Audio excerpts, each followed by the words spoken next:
my God, we're back again. Come on, now let's get down to business. Ginawa natin itong press con na ito bago kami magsampa sa ombudsman para ipaalam natin sa ating kapwa Pilipino na merong ganitong reklamo. At para ma-inform sila at kasama nating bantayan ang ombudsman. Kasi kung nag-file na kami sa ombudsman, baka kasi mag-issue ng gag order ang ombudsman eh. Nandito na yung kasos o reklamo sa ombudsman, walang magpapa-interview dyan, walang statement sa media, etc. Pwedeng gawin niya yon. Kaya minaramat po natin na ilabas na muna para marami tayong magbabantay sa ombudsman.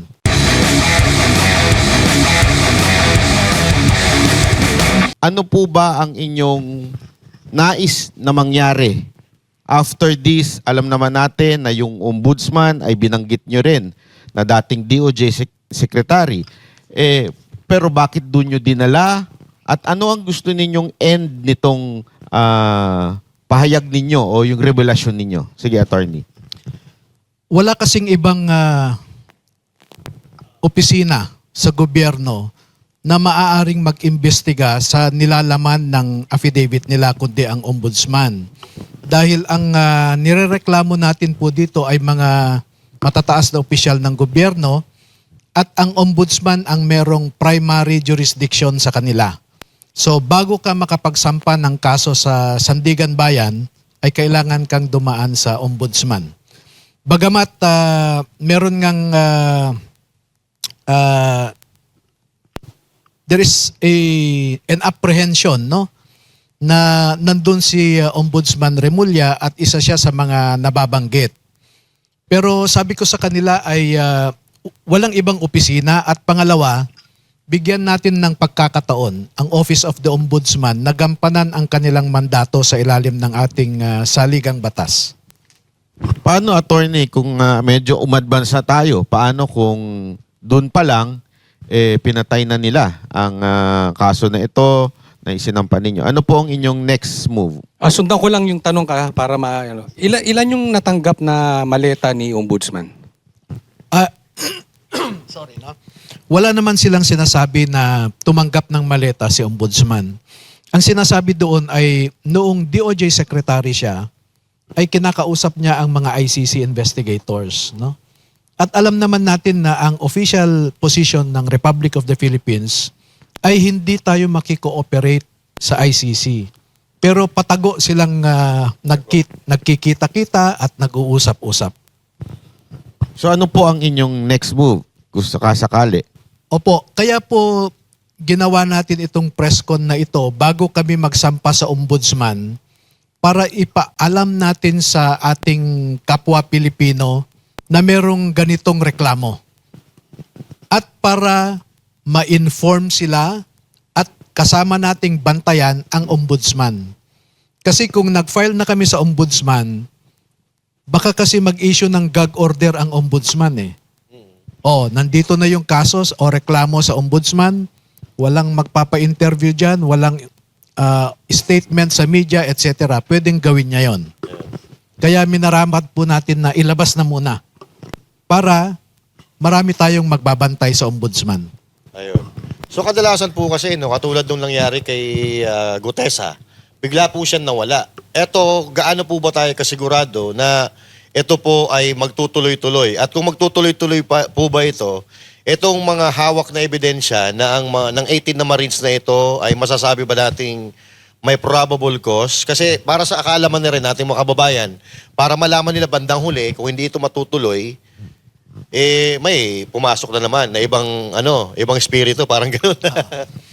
Pagka babasahin po natin yung kanilang sinumpaang salaysay, ay meron tayong tinatawag na ultimate facts lamang ang sinabi natin dyan, no?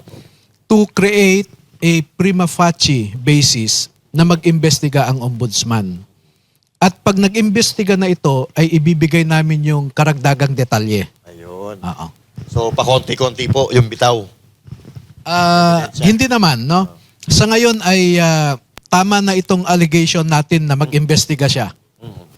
Pagka nag-imbestiga siya, ay doon na natin ibibigay yung detalye ng mga bawat aligasyon doon. Okay. Halimbawa ay sinabi lang natin diyan na ang mga mambabatas na ito ay nakatanggap ng pera. Mm-mm. So pagdating ng investigasyon, kung sino ang nag-deliver o nakakita, sila po yung magsasabi na kami ang nag-deliver dito sa particular na mambabatas o opisyal na ito. Ayun. Okay. Paano ba nabuo ito, attorney? Itong 18 na ito. Anong motivation nila? Kasi nung una, si Orly Gutesa, di ba? Tapos biglang lumitaw itong 18, tapos kayo na yung nakatayo. Oh, kasi sa pagkakaalam ko, si Orly Gutesa, lumapit siya kay dating Congressman Mike Defensor, tapos ni-refer ni Mike Defensor kay Senator Marcoleta. So, paano nangyari at bakit ikaw, yung tumindig para maging boses na itong 18 matatapang magigiting ng mga Marines? Oo. Isa rin ako sa mga milyon-milyong Pilipino na nanood sa Senate Blue Ribbon Committee. At nakita ko kung paano trinato si Gutesa, no? He was unfairly treated at ang masama, pinalabas pa siyang nagsisinungaling. Yun po ang dahilan bakit ko hinanap ang mga kasamahan ni Gutesa. Oo. So hinanap nyo po sila. Oo. Meron akong kaibigan na dati nilang katrabaho din at kinausap ko kung maaari kong kausapin yung iba pa niyang mga kasamahan. No? So, mula 4, naging 10, naging 20, at naging 30 yung aking kinakausap. Tumigil na ako kasi marami na masyado yung 30. Pero may mga rason yung iba kaya hindi ko muna pinasama. Ang rason dyan ay subukan natin itong 20 muna, sabi ko. Kasi baka hindi naman necessary na i-expose ko pa sa danger yung iba. Pero dito sa 20, 2 ang hindi nakapirma dahil yung isa ay nasa ospital, nagbabantay sa asawa niyang may sakit. Yung isa naman, meron siyang asawa na nagtatrabaho sa gobyerno at ang iniisip niya ay baka maapektuhan yung trabaho ng kanyang asawa. So sabi ko, okay lang. Kaya itong 18 ang lumabas muna.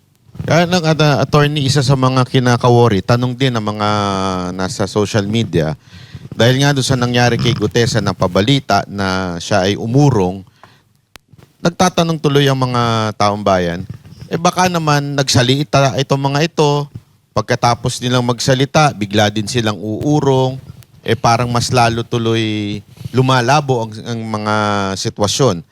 Ano masasabi niyo dito? Sa tingin niyo ba paninindigan nila ito hanggang dulo? Palagay ko po dahil ang isang mabigat na rason kung bakit sila lumabas ay para suportahan yung sinasabi ni Gutesa. Oo. Kasi sa kanila walang iwanan eh. Yes po. Oo. Kaya naniniwala ako na hindi aatras o magbabago itong 18.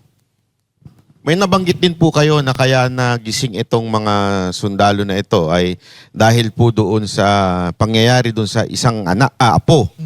Ano ho bang buong istorya po nito?